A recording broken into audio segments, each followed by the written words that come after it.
So I think we are live, folks. Welcome everybody. This is Ardwulf, and I am going live here today for two reasons. One is to test to make sure that certain new technical features are in fact working. We should be streaming to multiple locations, including Twitch and even Facebook, actually. So that should be interesting and cool. I am not 100% sure that this is working on Facebook. All right, I am reasonably sure that it is in fact working on Twitch and both YouTube channels. I normally will not do wargaming, board gaming, tabletop content on the digital channel, but like I said, I'm testing this thing out. And we figured that there's an opportunity for me to have a very short chat about the brand new monthly update that GMT has just released as of today. So let me pull all my junk out of the way. Not that junk, this junk. And let's take a look. So this is the August 2021 GMT update. So I am not going to read the thing off verbatim. That would take way too long, and it would be a waste of everybody's time, including yours and mine and everybody's. We're just going to hit some highlights here. This is the monthly update that GMT does roughly every 35 days, is what it feels like. I would encourage everybody to head over to gmtgames.com to check this out for themselves. As you might know, GMT recently did a summer sale. The word on that, it's over for one thing, so if you hoped to get in on the summer sale, it is in fact too late. But word out of GMT is that they will be finished with shipping all of the sale orders by the end of next week. So this is August 20th as I'm recording this tonight. So let's hope that somebody actually pops in and watches besides me so that we can tell that things are working. I think, let me just do some quick check in here. So that should all be okay. This should all be okay. Okay, very good. All right, so summer sale out of the way. Apparently one of the rationales for doing this was to, help the warehouse staff focus on this instead of all the stuff that's waiting on the worldwide logistics shortage to arrive. If you would like to hear about the worldwide logistics problems and their impact on the wargaming hobby, please do check out the stream on Monday. It will be at 8 p.m. Eastern Daylight Time with special guests, and we do have some actual feedback from publishers, so that'll be very interesting, so check that out. So summer sale is over, supply chain slowdowns. New P500s this month are 18 India and Bell of Treason. We'll look at those in a little bit more detail in just a moment. New games from Vivictus in the warehouse. 2 new Vivictus games, 3 Days of Glory and Typhoon Over the Pacific, which is a strategic level World War II game. So let's open that up because that might be interesting. And we have the back of the box for the upcoming Into the Woods. This is Dick Whitaker's Shiloh game, based on the Great Battles of the American Civil War system, which is of course a hallowed Richard Berg system. This should be a nice big game. 2 maps, 4.5 counter sheets. This is the first that the system will deal with the Battle of Shiloh since Bloody April from SPI, so it's been a long time since we've had a Shiloh game in this series.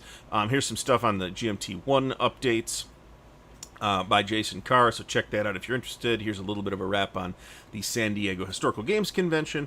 Here's some links. We'll look at, let's take a look now at 18 India. As you might suspect, this is an 18xx game, so those of you who are not into 18xx games, we're not going to spend too much time on it. What I found interesting here, though, is the design credit is by Trax, which but it is authored by Michael Carter, Anthony Fryer, and Nick Nalon. So what Trax is, I'm not sure. It sounds like it's some group.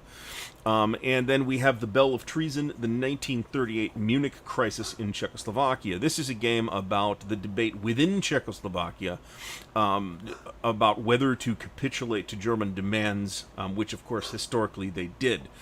This is, I think, in the Lunchtime series, so it should have very short playtime. It's got 101 orders already, which is probably pretty good. For those of us who like historical games, this might well be very interesting. So we'll see. In the update, its relationship with Fort Sumter, which is Mark Herman design, is highlighted. New P500s on the horizon, a strategy game set in the Bronx. I have no idea what that is. New game using the Sekigahara system, no idea. War of the Roses game, no idea. I have no idea. The one thing that's not shocking here at all is something new for the coin series. I'm sure we're all stunned to hear that a new coin game might in fact hit the P500 list sometime soon. Coming events. GMT's weekend at the warehouse is October 14th through the 17th, so check that out. So we've got some people in the chat. Let me know if there's any technical problems. Sounds okay, video's okay, all that stuff. So thank you for stopping by on this unscheduled... I didn't really schedule it. October 14th through the 17th in Hanford, California. For those who are fortunate enough to live out in that side of the country, I am told this is a very fun event. There is also the War Room at Dice Tower West, which is this coming March 2022. So Wargamers can be sneered at not only on the Dice Tower YouTube channels, but in person, to your face. It'll be very exciting. That is not GMT's fault. There's an update to the Frank Chadwick ETO series. And not there yet. P500 items, they could use more orders. Quick note on this. I note that the last 100 yards pack has not yet hit its number, which is stunning, frankly. The Battle for Normandy and Mons 1914 are both kind of big hex encounter war games. Those seem to be doing very well. No Retreat. I mean, these were just announced over the last couple of months. So, and the Chad Jensen and John Butterfield designed Downfall, Conquest of the Third Reich, which does look interesting, has almost hit its number. So, digital stuff, you can read all this if you want. Most requested P500 games, Pacific War remains on top. We'll get that at in a second.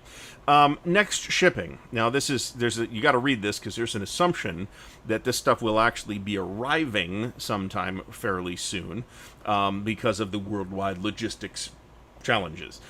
Is Absolute War, the second printing of MBT, and the third printing of Normandy 44. Normandy 44 comes highly recommended by me. I did not order it because I already have a previous edition. I think I have the second printing. That is a Mark Simonich game, and it's one of his operational games using the Zokbond system. I like those very much. All-time bestsellers, yay. Okay, so at the printer... maybe they'll arrive. If so, they will bill in September. At the printer, no ship date yet. Now, there's some interesting things here, because some of this stuff was supposed to have gone to the printer in June or July. And presumably, and they talk about this at the top of the update, there's little point in sending additional stuff to the printer if the printer can't accommodate it. So at the printer, of interest to Hex Encounter Wargames, are Almoravid, which is the next game in the Volko Runki operational series, Levian Campaign, that is on the Reconquista in Spain. Traditionally a topic that's very interesting, but has not been dealt with in games very often. And the long-awaited Army Group Center Barbarossa game. This has been on P500 and hit its number years and years and years ago. I will be very interested to see when it shows up. New edition of Battle Line, that's the little Rainier Knizia card game. New edition of Commands and Killers Ancients, if you don't have it yet. Whole bunch of Panzer stuff. Red Flag Over Paris, which is the Paris Commune game. That's Fred Serval's game. That actually looks fairly interesting, too. And it's also a pretty interesting topic. Mark Simnich's Salerno 43, about the landings at Salerno. That's the first in a planned trilogy of things. Space Corp second printing. That is a straight Euro. Tank Duel, which is a very... I haven't played it, but it's supposed to be a lot of fun. It's a game I've seen several times get busted out at the end of the night at conventions after people have played their super intense game for the day and want just something to decompress with. Triumph or Tragedy, third printing, and the Solomon Islands module for the last 100 yards, and some Wing Leader Supremacy stuff. Twilight Struggle Deluxe, we all have that already if we want it. Going to the printer in August. Now, Mark said that Pacific War is at the printer, so there may be some technicality by which it's listed here is going to the printer in August. I believe that the chances of us seeing it in 2021 are dwindling fast, which is too bad because I really wanted to see it. But at least we still have a chance to get Barbarossa Army Group Center. And frankly, that has been in the queue a lot longer. So, plus Into the Woods and the U.S. Civil War second printing. The U.S. Civil War is a very fine game as well. Next to get a print slot, new printing of Empire of the Sun. The Vietnam 1965 to 75. This has actually been downgraded. I thought this was set to go to the printer in the last batch, but apparently that didn't happen. Russian Campaign new edition continues languishing in the pile here as it has for years, and then everything else I'm not sure I have a meaningful update on. Here's some content creators, not including myself, but there's some interesting art here at the bottom. This is for Mr. President. This is for Mr. President. New Twilight Struggle Red Sea game, which is I like the cover. It's a mini Twilight Struggle. It's pretty much what it sounds like. Here's the near final art for cards for Tanto Manta. That is the thematic sequel to Here I Stand. So check that out if you are interested. Here is the map for that, and here is the cover to Salerno 43, which looks great. I'm very excited about that. And here's the 1940 PQ-17 expansion, which looks interesting as well. I don't think I went south of this. I have a interesting wondering that here's some in-progress art samples for the Plum Island Horror. That's the upcoming GMT game from Herman Lettman, by the way. Here's some sample art for Red Dust Rebellion. So it'll be interesting because it's going to be all custom art. Like every card has custom art, and I wonder if this is like a radically more expensive game to produce than GMT is typically accustomed to. I don't know what the answer to that question is. Some project updates on various things, including Flashpoint South China Sea, which is a Harold Buchanan design. Mons 1914, that's the Rifle and Spade series. Mr. President, which is from Gene Billingsley. Panzer North Africa by James Day. I may have called this guy David Day repeatedly in multiple videos previously. Let me just say hello to Bill Simone, Fat Lardies, which is nice to see you guys here in the chat, actually. Jay Sturgill, Charles Latora, and Fucko. So, this, of course, is the Panzer North Africa module. Will bring all of the old stuff from the original edition back into current currency with the GMT edition. So that is interesting for the people who are fans of that system, and I know there's a lot of people who are fans of that system. So let me mention very briefly this Typhoon Over the Pacific. $27. Looks like a roughly magazine-sized game. Simulates the entire conflict from 41 to 45. Does not cover the China incident of 1937, the Soviet offensive of August 1945, or the attack on Pearl Harbor. Here's the map. It's, as you can see, an area map, which is not particularly strange for Pacific games at this particular scale. I wonder who the designer is. I don't want to read the whole article to find out who the designer is. Looks like it might be an interesting thing if you're interested in this particular topic.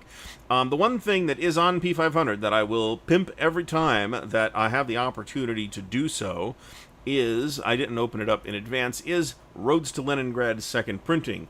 I know it still says second printing, but it's going to be a true second edition based on comments made by the designer Vance von Boris. This, along with its sister game Roads to Moscow, are terrific games that I think need to get a lot more attention than they have gotten. I highly recommend this, especially for the price. It is a very nice system, and those of you who are terrified, Missing Seattle, thanks for stopping by.